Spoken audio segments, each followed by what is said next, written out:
নমস্কার দর্শকবৃন্দ, বরাক নিউজে আপনাদের স্বাগত জানাচ্ছি। নিয়ে আসলাম আজকে ইম্পর্টেন্ট গুরুত্বপূর্ণ কয়েকটি খবর। ভিডিওটিতে আগে যাওয়ার আগে আপনাদেরকে অনুরোধ করছি দর্শকবৃন্দ, বরাক নিউজকে দয়া করে সাবস্ক্রাইব করে পাশে বেল আইকনটা ক্লিক করে ফেসবুক পেজটাকেও ফলো করে রাখবেন, যাতে যখনই আমরা ভিডিও আপলোড করি সবার আগে নোটিফিকেশন আপনার কাছে যায়। তো চলুন দেখে নেওয়া যাক আজকে ইম্পর্টেন্ট খবরগুলি।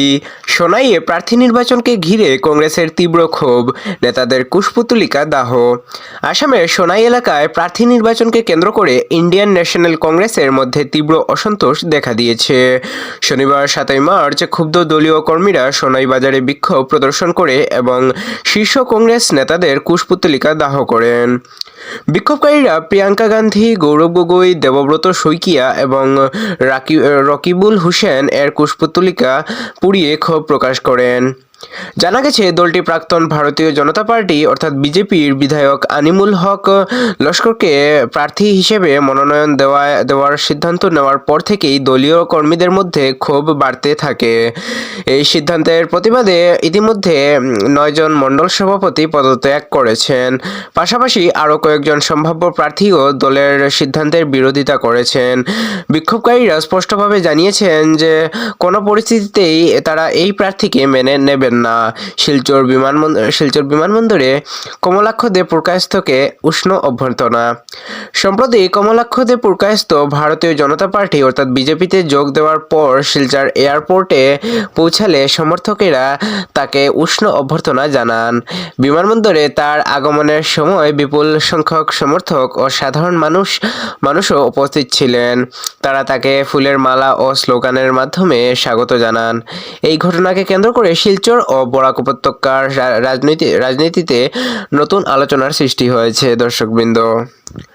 তো দর্শকবৃন্দ, আপনারা যদি এখন আমাদের বরাক নিউজের ইউটিউব চ্যানেলটাকে সাবস্ক্রাইব না করে থাকেন দর্শকবৃন্দ, প্লিজ দয়া করে আমাদের বরাক নিউজের ইউটিউব চ্যানেলটাকে সাবস্ক্রাইব করে রাখুন এবং পাশে বেল আইকনটাকে বাজিয়ে দেবেন এবং আমাদের বরাক নিউজের ফেসবুক পেজটাকে ফলো করে রাখুন, যাতে যখনই আমরা ভিডিও আপলোড করি সবার আগে নোটিফিকেশন আপনার কাছে যায় দর্শকবৃন্দ। সোনাইয়ে গাছ থেকে ঝুলন্ত অবস্থায় যুবকের দেহ উদ্ধার, তদন্ত শুরু। আসামের কাছাড় জেলার সোনাই এলাকার শহীদপুর চতুর্থ অংশ শনিবার সকালে এক যুবকের ঝুলন্ত দেহ উদ্ধার হওয়ায় চাঞ্চল্যের সৃষ্টি হয়েছে। মৃত যুবকের নাম আনোয়ার হোসেন লস্কর, বয়স 26 বছর। তিনি পেশায় একজন অটো চালক ছিলেন। পরিবারের সদস্যদের দাবি, আগের রাতে পারিবারিক একটা বিবাদের পর তিনি বাড়ি থেকে বেরিয়ে যান। পরে শনিবার সকালে তার বাড়ির কাছেই একটি গাছ থেকে ঝুলন্ত অবস্থায় তার দেহ দেখতে পান স্থানীয়রা। ঘটনার খবর পেয়ে পুলিশ ঘটনাস্থলে পৌঁছে দেহ উদ্ধার করে এবং পুরো ঘটনার তদন্ত শুরু করেছে। মৃত্যুর সঠিক কারণ জানতে পুলিশ তদন্ত চালিয়ে যাচ্ছে দর্শকবৃন্দ। শিলচরে নতুন ড্রেন ও বক্স কালভার্ট নির্মাণের সূচনা। আসামের শিলচর শহরে পরিকাঠামো উন্নয়নের লক্ষ্যে একটি গুরুত্বপূর্ণ প্রকল্পের ভিত্তিপ্রস্তর স্থাপন করা হয়েছে দর্শকবৃন্দ। শনিবার এনএস অ্যাভিনিউ পয়েন্ট থেকে শিলচর হাইলাকান্দি রোড হয়ে চিরুকান্দি রোড পর্যন্ত একটি আরসিসি ড্রেন এবং দুটি 5x5 মিটার বক্স কালভার্ট নির্মাণের কাজের সূচনা করা হয়েছে। প্রায় 554.78 লক্ষ টাকার এই প্রকল্পের উদ্বোধন করেন আমাদের শিলচরের মাননীয় রাজ্যসভা সাংসদ কনাদ পুরকায়স্থ মহোদয় এবং সঙ্গে ছিলেন শিলচরের মাননীয় বিধায়ক সিদ্ধিপান চক্রবর্তী মহোদয়। অনুষ্ঠানে উপস্থিত ছিলেন রূপম সাহা, সভাপতি ভারতীয় জনতা পার্টি কাছাড় জেলা কমিটি, এবং মোহিত রঞ্জন দাস, এসডিও সহ আরও অনেক বিশিষ্ট ব্যক্তি দর্শকবৃন্দ। এই প্রকল্প বাস্তবায়িত হলে এলাকায় জল নিকাশের সমস্যার অনেকটাই সমাধান হবে বলে আশা করা হচ্ছে। লক্ষ্মীপুর ও সোনাই প্রার্থী নির্বাচন নিয়ে কংগ্রেসের অভ্যন্তরীণ বিক্ষোভ দর্শকবৃন্দ। বরাক উপত্যকায় ইন্ডিয়ান ন্যাশনাল কংগ্রেসের মধ্যে অভ্যন্তরীণ অসন্তোষ দেখা দিয়েছে। লক্ষ্মীপুর ও সোনাই বিধানসভা কেন্দ্রের প্রার্থী ঘোষণা করার পর থেকেই দলের অনেক স্থানীয় নেতা আপত্তি জানিয়েছেন। জানা গেছে, 4 মার্চ 2026 তারিখে লক্ষ্মীপুরের কয়েকজন স্থানীয় কংগ্রেস নেতা একটি চিঠি দিয়ে এম শান্তি কুমার সিনহাকে প্রার্থী করার সিদ্ধান্তের বিরোধিতা করেন। তাদের অভিযোগ, এই সিদ্ধান্ত ব্লক ও মণ্ডল কমিটির সুপারিশ উপেক্ষা করা হয়েছে এবং এলাকার জনসংখ্যাগত পরিস্থিতিও বিবেচনায় নেওয়া হয়নি। তারা সতর্ক করে বলেন, সিদ্ধান্ত পুনর্বিবেচনা না করলে নির্বাচনী প্রচারে তারা নীরব থাকতে পারেন।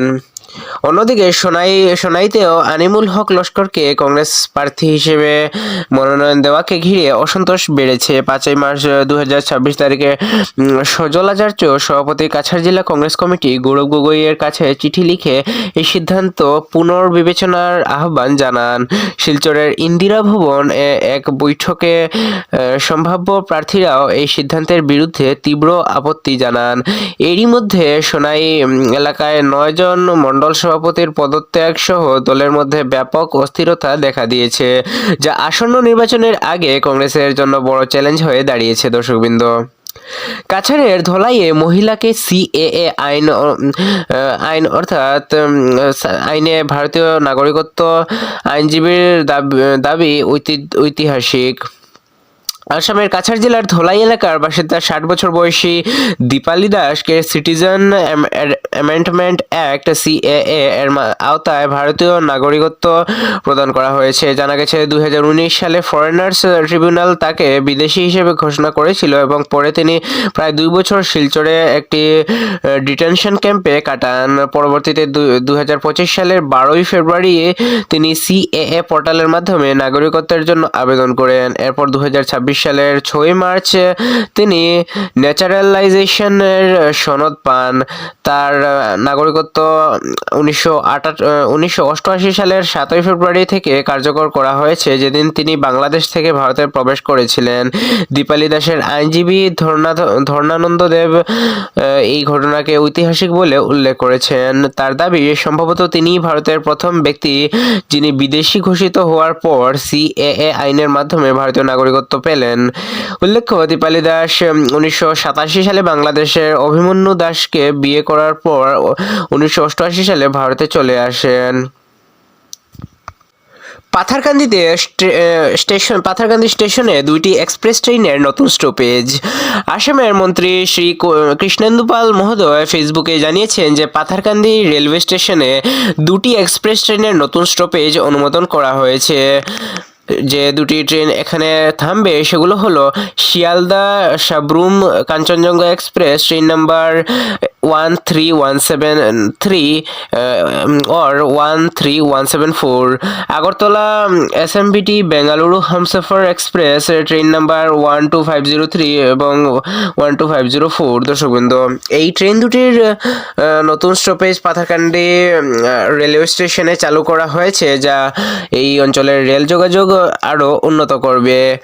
মন্ত্রী জানান, এই উদ্যোগের ফলে যাত্রী, ব্যবসায়ী, ছাত্রছাত্রী এবং স্থানীয় মানুষের যাতায়াত আরও সহজ হবে এবং এলাকার উন্নয়নের নতুন সুযোগ তৈরি হবে।